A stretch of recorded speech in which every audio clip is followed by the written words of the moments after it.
देश के दूसरे हिस्सों की तरह संगम नगरी प्रयागराज में भी लोकसभा के चुनाव हो रहे हैं। चुनाव प्रचार अपने शबाब पर है, लेकिन पिछले 35 सालों की बात करें तो ये पहला मौका होगा जब माफिया अतीक अहमद या उसके परिवार का चुनाव में किसी तरीके का दखल नहीं होगा। अतीक अहमद मौत के घाट उतारा जा चुका है, उसके परिवार के तमाम सदस्य जेल में हैं या तो फरार चल रहे हैं। इलाहाबाद के चुनाव में, प्रयागराज के चुनाव में अतीक अहमद का किस तरीके से दखल रहता था और इस बार दखल नहीं रहेगा तो वो चुनाव में किस तरीके का फर्क डालेगा, इस पर बात करने के लिए हमारे साथ राजनीतिक विश्लेषक और वरिष्ठ पत्रकार सुनील शुक्ल जी हैं। सर, सबसे पहले ये जानना चाहेंगे कि 35 सालों के बाद ये पहला मौका है जब अतीक अहमद और उसके परिवार का चुनाव में किसी तरीके का दखल नहीं होगा।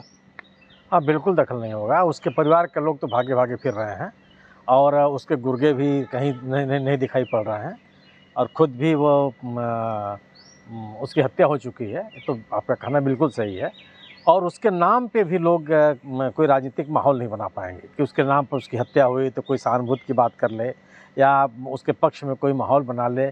चुनाव में भी अगर आप लोगों के बीच में कोई बात नहीं करते हैं तो उसका असर पड़ता नहीं है। तो ये तथ्य है कि उसके नाम पे कोई असर नहीं पड़ने वाला है और उसके नाम पर किसी तरह का लोगों को सरकार के खिलाफ या किसी के पक्ष में खड़ा होने की कोशिश कोई करेगा नहीं। तो इस चुनाव में तो असर नहीं पड़ने वाला।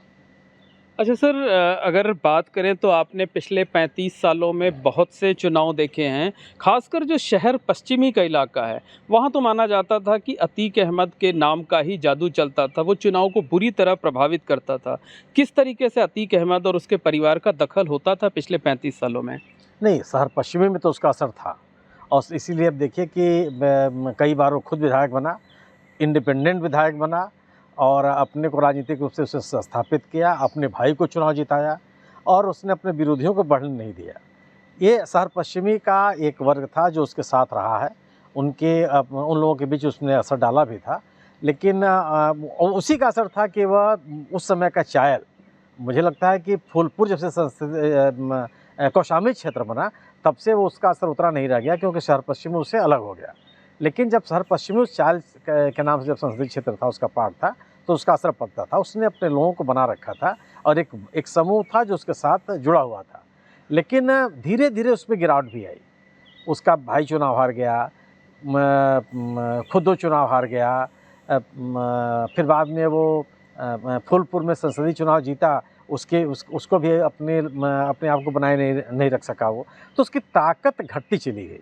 जब से उसके खिलाफ कार्रवाइयाँ शुरू हुई तो उसकी ताकत घटती चली गई और कम से कम वो असर नहीं हो पाया उसका। अच्छा सर, जानना चाहेंगे कि 2005 की वो कौन सी राजनीतिक अपराध की घटना थी जिसके बाद अतीक अहमद खुद कभी नहीं चुनाव जीता और एक उपचुनाव को छोड़ दिया जाए तो उसका परिवार भी कभी चुनाव नहीं जीत सका है। जनवरी 2005 में वो कौन सी घटना हुई थी? वो राजूपाल, उस समय के विधायक राजूपाल की हत्या हुई थी। बड़ी दर्दनाक घटना थी वो और एक तरह की राजनीतिक हत्या ही थी और उसमें अतीक सहित उसके परिवार के तमाम लोग आरोपित किए गए और अभी तो उनको सजा भी हुई।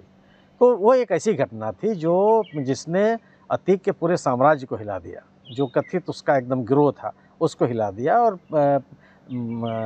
उसकी जांच में भी तमाम तरीके से वो फंसता चला गया।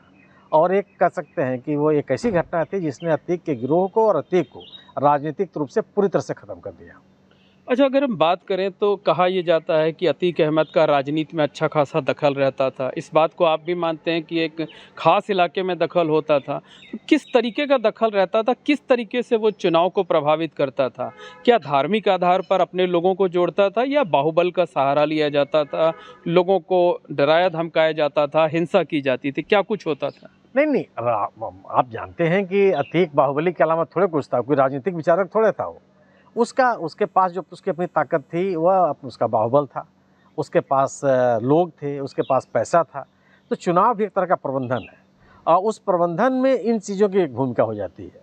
तो अपने संसाधनों से लोगों को मोबिलाइज करना, अपने लोगों को इकट्ठा करना, खुद के द्वारा जिस राजनीतिक दल का समर्थन किया जा रहा है, चाहे जिस उम्मीदवार का समर्थन किया जा रहा है, उसको संसाधन उपलब्ध करवाना, इस तरह की गतिविधि। उसके कहने से कोई बड़ा राजनीतिक माहौल बन जाता हो, मुझे कभी ऐसा नहीं लगा। हाँ, एक समूह था, निश्चित रूप से एक समूह था और अल्पसंख्यकों में भी एक छोटा सा तबका था, ये एक तबका कह सकते हैं जिसके ऊपर जिनके बीच में उसका असर था।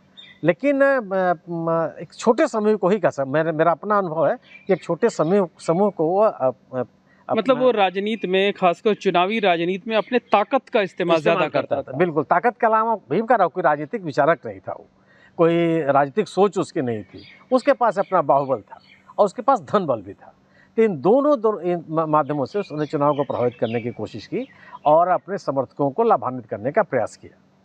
तो अतीक अहमद और उसके परिवार का एब्सेंस जो अभी मौजूदा चुनाव में है, वो किस तरह से देखने को मिल सकता है? उसका बाहुबल खत्म है, उसका धनबल खत्म है, बाकी कोई अपील तो उसकी थी नहीं। और जब आप अपने धनबल बाहुबल पर जिस तरीके से अपने लोगों को आप मदद करने की कोशिश की वो करता था, वो समाप्त है। उसके गिरोह के लोग भी भागे भागे फिर रहे हैं, उसके परिवार के लोग भी जेलों में बंद हैं या निष्क्रिय पड़े हुए हैं। तो वह उसके नाम पर भी कोई किसी तरह की सहानुभूति कोई नहीं अर्जित कर सकता। तो आप कह सकते हैं कि अतीक के उस पराभव के बाद, उस पूरे गिरोह के पराभव के बाद एक राजनीतिक असर या चुनाव में असर पड़ता था, वो लगभग पूरी तरह से गायब है। एक अंतिम प्रश्न ये है कि अतीक अहमद की हत्या हो चुकी है, परिवार के ज़्यादातर लोग जेल में हैं या फरार हैं, जिस तरीके से हत्या हुई उस पर तमाम सवाल खड़े हुए। क्या इसकी कोई सहानुभूति अतीक अहमद के पक्ष में दिखाई दे रही है? नहीं, उसको लेकर के चर्चा तो है। उस तरह से जिस तरीके से वह उसकी हत्या हुई, वह निश्चित रूप से सिविल सोसाइटी में विमर्श का विषय है और निश्चित रूप से कानून के राज्य में इस तरह की घटनाओं का समर्थन नहीं किया जा सकता। लेकिन इसको लेकर के कोई बहुत एक माहौल बन जाए, ऐसा नहीं है। एक वर्ग है जो इसको लेकर इसकी आलोचना करता है, लेकिन इसके नाम पर उसके समर्थन में लोग खड़े हो जाएं राजनीतिक रूप से, मुझे नहीं लगता कि ऐसा होगा। तो निश्चित तौर पर वरिष्ठ पत्रकार और राजनीतिक विश्लेषक सुनील शुक्ल जी का मानना है कि अतीक अहमद चुनावों को प्रभावित करता था। वो धन बल के बल पर, बाहुबल के जोर पर चुनाव में अपना दखल रखता था, कई बार जीत हार में अहम भूमिका भी अदा करता था। लेकिन इस चुनाव में अतीक अहमद की हत्या भी कोई फैक्टर नहीं है, कोई मुद्दा नहीं है। Mohammad Moin, ABP network, Prayagraj.